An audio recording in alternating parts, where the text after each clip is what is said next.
आज हमारे साथ वार्ड नंबर 25 के जो उम्मीदवार थे गजाला इनामदार, उनके हस्बैंड सद्दाम इनामदार मौजूद हैं। आइए हम उनसे जानने की कोशिश करते हैं कि इस मरतबा इस इलेक्शन में उनका किस तरह से तजुर्बा रहा। इसके बारे में हम इनसे इनके ख्यालात पूछते हैं।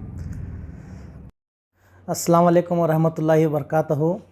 जैसा कि आप सब जानते हैं, महानगर पालिका इलेक्शन कंप्लीट हो चुका है और मैं ख़ास वार्ड नंबर 25 के जो लोग मुझे वोट किए हैं, मैं उनका तहे दिल से शुक्र अदा करता हूं कि जो उन्होंने मुझे वोट देकर हिम्मत अफजाई की। और मैं इसी तरह वार्ड जो वोट नहीं किए हैं, मैं उनका भी तहे दिल से शुक्र अदा करता हूं। और इसी तरह अगर वार्ड में कोई भी काम मेरे से हो सकता है तो आप मुझसे मुलाकात करिए। मैं आपके लिए 24 आवर्स काम करने के लिए तैयार हूं। मैं अब इसी तरह सबका और एक बार वार्ड नंबर 25 के लोगों का शुक्र अदा करता हूं। सर, असद साहब के आने से आपके इलेक्शन में क्या कुछ फ़र्क पड़ा है? असद साहब के आने से वजह से इलेक्शन, असद साहब जो आकर गए उससे 50% लोग 50% जो उन्होंने 4 सीट दी थी 2 जीते करके मैं सुनने में आ रहा है। एक्चुअली असद साहब जो आकर 50% बीजापुर शहर में करके चले गए।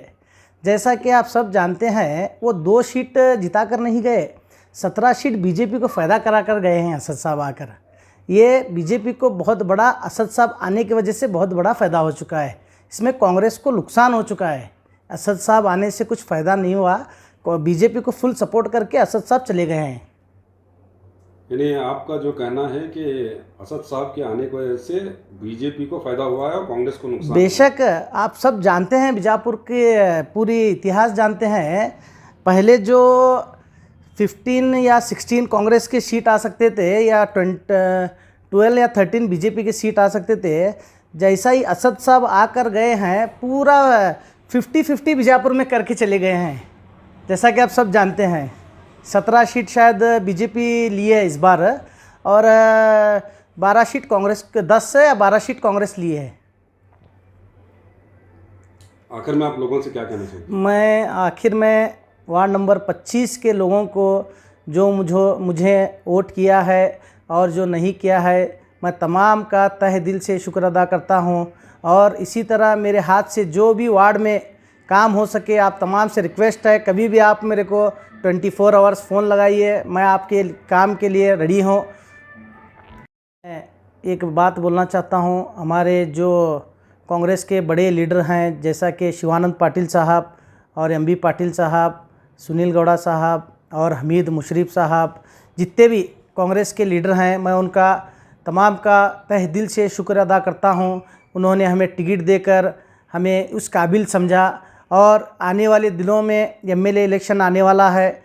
इंशाअल्लाह इस बार बीजापुर सिटी में कांग्रेस का ही परचम लहराएगा।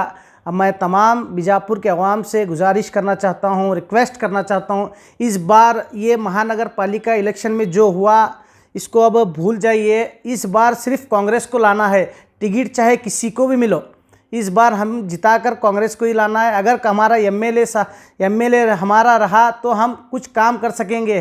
चाहे आप ये जो ए टीम बी टीम मालूम है सबको, ये ए टीम बी टीम के पीछे मत लगिए। सिर्फ और सिर्फ कोई भी आने दो, कांग्रेस का परचम लहराएंगे। ये छोटे छोटे जो लीडर हैं उनकी बातों पर ध्यान मत दीजिए। इस बार एक मौका मिला है, इस बार सब कहाँ पर भी भटको मत, इस बार कांग्रेस को ही जिताएंगे इंशाल्लाह।